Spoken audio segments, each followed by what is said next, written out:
लेकर सजग हो रही हैं।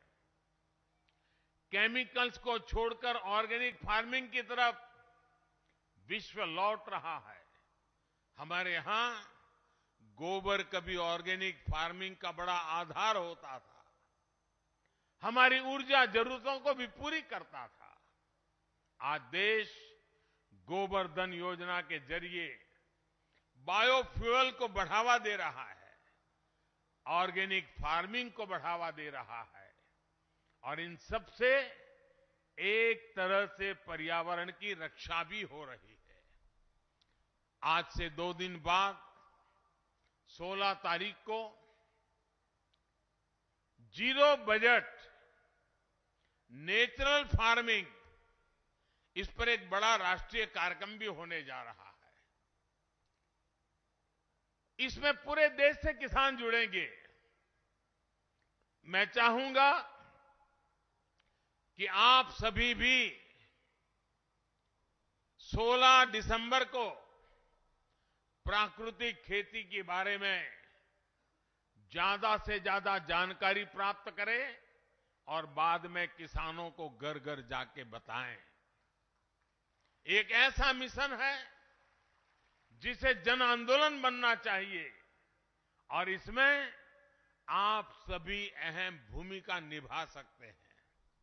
साथियों, आजादी के अमृत महोत्सव में देश अनेक संकल्पों पर काम कर रहा है। विहंगम योग संस्थान सदगुरु सदाफल देव जी के निर्देशों का पालन करते हुए लंबे समय से समाज कल्याण के कितने ही अभियान चला रहा है। आज से 2 साल बाद आप सभी साधक यहां 100वें अधिवेशन के लिए एकत्रित होंगे।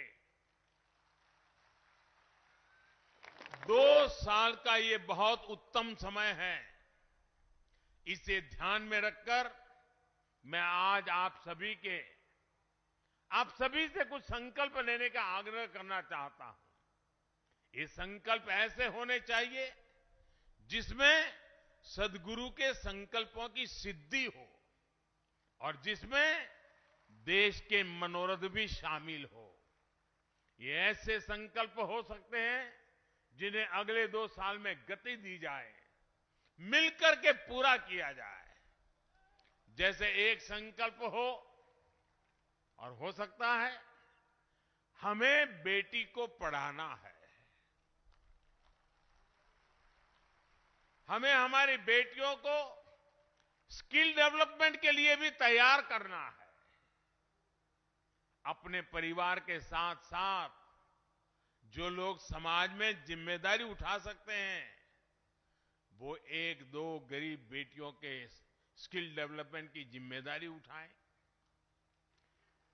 एक और संकल्प हो सकता है, पानी बचाने के लिए हमें अपनी नदियों को, गंगा जी को, सभी जल स्रोतों को स्वच्छ रखना है। इसके लिए भी आपसे संस्थान द्वारा नए अभियान शुरू किए जा सकते हैं। जैसा मैंने पहले भी बताया, देश आज प्राकृतिक खेती पर बल दे रहा है। इसके लिए लाखों लाख किसान भाई बहनों को प्रेरित करने में भी आप सब बहुत बड़ी मदद कर सकते हैं। हमें अपने आसपास सफाई स्वच्छता का भी विशेष ध्यान देना है। किसी भी सार्वजनिक जगह पर गंदगी न फैले, ये ध्यान रखना है। परमात्मा के नाम से आपको कोई न कोई सेवा का ऐसा कार्य भी जरूर करना है जिसका लाभ पूरे समाज को हो। मुझे विश्वास है इस पवित्र अवसर पर संतों के आशीर्वाद से ये संकल्प जरूर पूरे होंगे और नए भारत के सपनों को पूरा करने में सहयोग देंगे। इसी विश्वास के साथ आप सभी का बहुत बहुत धन्यवाद।